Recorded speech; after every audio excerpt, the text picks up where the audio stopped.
The late afternoon sun poured golden light across the small, bustling streets of Maplewood, a charming town where everyone seemed to know everyone else. Lila Hayes, a 23-year-old waitress, was hurrying down Main Street, balancing a tray of takeout orders she had promised to deliver to local customers. Life had never been easy for her. After losing her parents in a car accident 3 years ago, she had been living in a tiny apartment above her mother's old bakery, scraping by on tips and the little she earned. Despite the hardships, Lila was known for her kindness and infectious smile. As she rounded the corner by the old town park, she heard a loud crash. Curious and instinctively concerned, Lila ran toward the sound. There, lying sprawled on the cobblestone path, was a man. He was dressed in a tailored suit, but the expensive fabric was torn and dirt-stained. A trickle of blood ran from a cut on his temple, and he groaned in pain. "Oh my God! Are you okay?" Lila gasped, kneeling beside him. The man's eyes fluttered open. For a brief moment, they were clouded with confusion and pain, but then he looked straight into hers with an intensity that made Lila's heart skip a beat. I think I twisted my ankle and my head," he muttered, his voice strained. Without thinking, Lila quickly assessed his injuries. "You need help. Can you walk?" I don't think so," he admitted. He tried to push himself up but winced in pain. Lila's hands shook slightly, but her determination was stronger than her fear. "Okay, don't worry. I'll help you." She carefully supported his weight, guiding him to a nearby bench. A few people glanced over but continued on their way. Small-town curiosity had its limits. "Thank you," he said quietly, his voice rough but polite. Lila noticed the faint accent, something refined and almost European. His name tag glimmered in the sunlight as she saw it.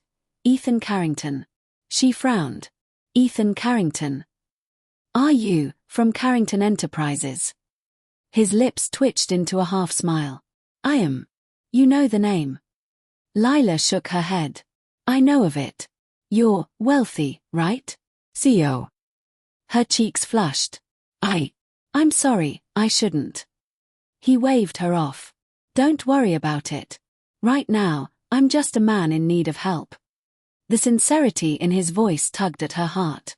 Lila grabbed her small first aid kit from her bag and tended to his wound, cleaning the blood and applying a bandage. When she dabbed at his temple, she noticed his hand shake slightly. She reached out instinctively, placing a reassuring hand on his arm. "You're doing great," she murmured. "Almost done." For a moment, there was silence, broken only by the distant laughter of children in the park. Then, as if driven by an unspoken impulse, Ethan's lips brushed against hers in a brief, hesitant kiss. Lila froze, her heart hammering in her chest. I'm sorry," he whispered, pulling back immediately. "That was impulsive." Lila's cheeks burned, but she managed to smile. "It's okay. I didn't mind." After helping him stand, she insisted he let her call a cab. "You shouldn't try to walk on that ankle. You might make it worse." He nodded reluctantly, allowing her to support him. As the cab arrived, Ethan's hand brushed hers, lingering slightly. There was an unspoken acknowledgement in that touch, a spark neither of them could ignore. The next day, Lila's world tilted further than she could have imagined. As she was serving breakfast at the diner, a sleek black car rolled to a stop outside. Her heart sank as she saw Ethan stepping out, still in his impeccable suit, but with a softer, almost vulnerable expression. "Lila," he said, approaching her. "May I speak with you for a moment?" The diner was crowded, but everyone seemed to fade into the background as she nodded. "I wanted to thank you properly for yesterday," Ethan began, his eyes scanning hers with a seriousness that made her heart race. "Your kindness, it saved me from a serious injury. I can't stop thinking about you." Lila blinked, unsure if she had heard him correctly. You can't stop thinking about me." "Yes," he admitted. "I know it sounds sudden, and perhaps even foolish, but I feel drawn to you. And I would like the chance to show you that your kindness does not go unnoticed." Lila's mind whirled. Ethan Carrington, the CEO, a man who could have anyone he wanted, was standing here, telling her he was drawn to her. She struggled to find words. I don't know what to say, she whispered. Say you'll have dinner with me tonight, he said simply, offering a warm, genuine smile. Something in his eyes, the honesty, the vulnerability, made her heart soften. Okay, she murmured. That evening, Ethan took Lila to a quaint riverside restaurant, far from the prying eyes of Maplewood. Over candlelight and soft music, they talked about everything. Their pasts, dreams, fears, and the simple joys of life. Lila learned that Ethan had built Carrington Enterprises from scratch after inheriting little more than ambition and a vision. Despite his wealth and power, he felt a deep loneliness, a void he hadn't realized until yesterday.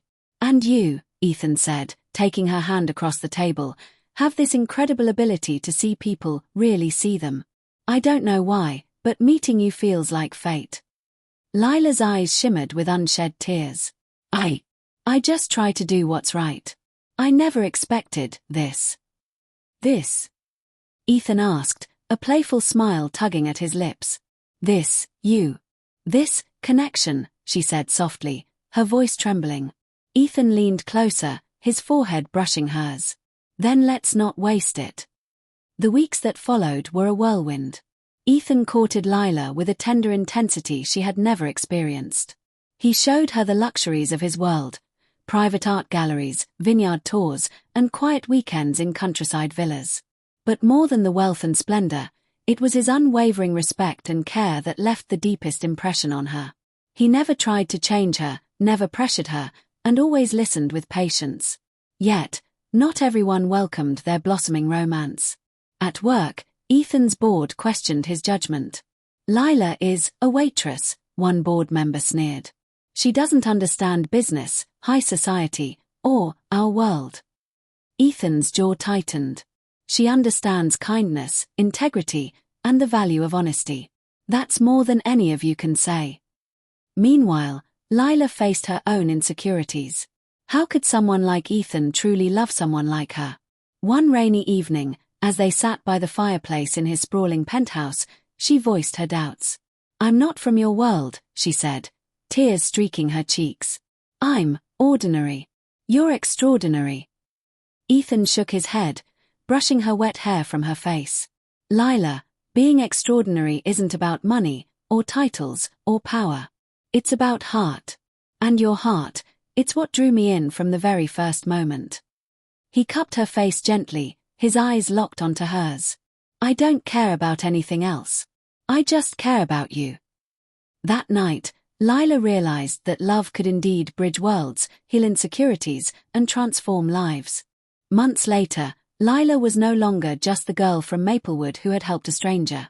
She had become Ethan's partner in life and philanthropy. Together, they launched a foundation dedicated to helping underprivileged children and supporting small businesses, giving back to the community that had nurtured Lila's spirit. On the anniversary of their first meeting, Ethan recreated the moment in the park where Lila had found him injured. This time, however, he knelt before her, a small velvet box in hand. Lila Hayes, he said, his voice steady. You saved me that day, and every day since, you've saved my heart. Will you marry me? Tears streamed down Lila's cheeks as she nodded, laughing through sobs. Yes, of course. Ethan pulled her into a kiss, long and tender, sealing their journey of kindness, love, and transformation. As they embraced, Maplewood glowed in the golden sunset, a quiet witness to a love story born from compassion, courage, and an unexpected life-changing kiss.